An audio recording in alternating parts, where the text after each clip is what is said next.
with us. Abhinanda Mathur, let me begin with you first. Let's get the big elephant out of the room. I'll get into the specifics in just a bit.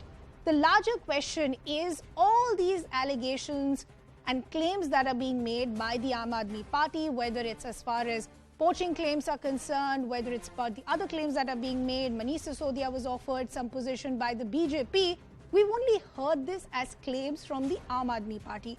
Why aren't we seeing any evidence so far?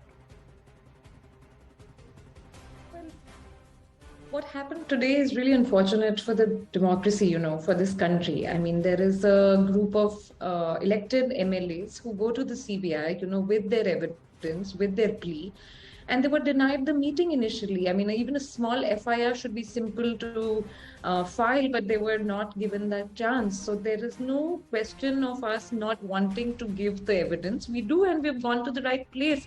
We'll also be moving court and so on. So I don't think that it is fair to actually So today when the representatives went to the CBI, were they carrying evidence to prove all these poaching claims? Absolutely. I mean, and the spokesperson have said as well that we are going with a very specific complaint. And whether that, and it is for the CBI and the investigation agencies to also, dig deeper and find that evidence, right? We are going with our complaint with some evidence and requesting the CBI that this is very unfair what you are doing to what the BJP is doing to Delhi by forcefully implanting an LG that who has a very serious criminal record in this case. No, but Abhinanda, I just want to ask a simple question. How does it make the Aam Aadmi Party and the representatives of the Aam Aadmi Party look when on one hand they continue to just make claims without any evidence? They also want to paint a corrupt picture as far as the LG is concerned, but they don't give any evidence in their defense. If nothing wrong has been done, put out the evidence, blame everybody wrong. Why indulge in this press conference after press conference, allegations, counter allegations? Does it look good as far as the Aam Aadmi Party is concerned? That's all that I want to understand. Quickly I must respond to this. One thing that I would like to clarify here is that the Aam Aadmi Party is not here worrying about, how we are looking and whether we are a, party of protesters. We are a party who have, we were not politicians. We've had to join the business. We are not actually in the league of the other parties. We are not worried about how we are going to look. We're not worried about, winning or losing elections. We are actually very sincerely trying to work to get some order in the country and actually, making the government, forcing the governments to deliver on what they're supposed to. If these two parties or three parties can do it very well, we will all go back to our jobs. The reason for the Aam Aadmi Party to come along was that, obviously there was immense corruption. There is still this khichatani, buying and selling of MLAs. What do we even mean by evidence? I mean, it is for the whole country to see. Don't we know what happened in Goa? Don't we know what happened in Manipur? Isn't it really difficult to understand that all of this could be happening in Delhi, where the claim being made by the Aam Aadmi Party is that 40 MLAs are being poached, 20 crore each is being offered. There is no election happening. So I'm trying to understand this poaching claim. Does it even hold validity? And I would love to hear if you have some evidence. But let me bring in Vineet in the conversation as well. Vineet, the allegation that is being made by the Aam Aadmi Party is that one, there is a corrupt LG. So that's why we're seeing these allegations fly from his side as well.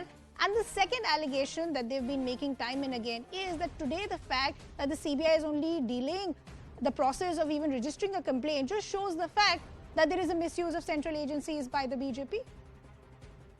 Ram to you and everybody, and a lot of wishes for the Ganesh Chaturthi to everybody who is watching this show and everybody in the studio here. Now, Aam Aadmi Party and Arvind Kejriwal had filed defamations, has spoken a lot of defamatory things and defamation, and we all know then he apologized to late Jaitley ji and Nitin Gadkari ji. So they have a habit of blaming and then apologizing. Is that true or not? That Ms. Mathur can tell us. One.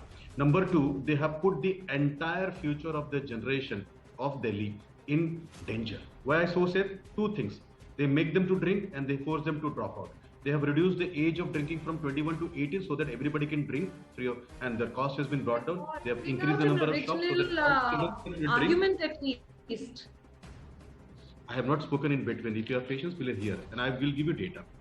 Number two, what they have done is As per Times of India, 1st February 2019, academic year 17-18, 1,55,436 students failed. They only readmitted 52,582 students.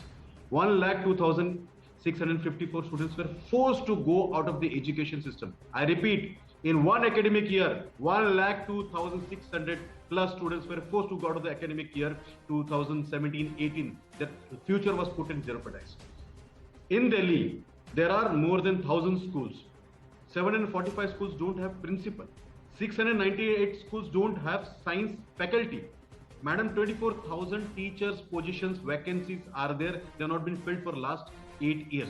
22,000 contractual teachers are not been given permanent status for last many years. दारू के दलाल है, टीचरों से क्या करना है इनको, कुछ काम नहीं है. In 2017-18, in the class 10th itself of Delhi government school, 42,503 students failed, only 812 students got readmission. 38,691 students were thrown out. Fair enough. Now, Miss Mathur, Abhinandita, I want to bring you back in. Vinit, one sec. I'll come back to you. One sec. Vinit, I'll just come back to you. I'll give you a fair chance. Abhinandita. Offers drinks, but pushes them to drop out. They do distortion of the facts. They do derogatory remarks. But they don't tell us why they paid 33 lakh rupees per classroom when the tenders were of 5 lakh. Okay.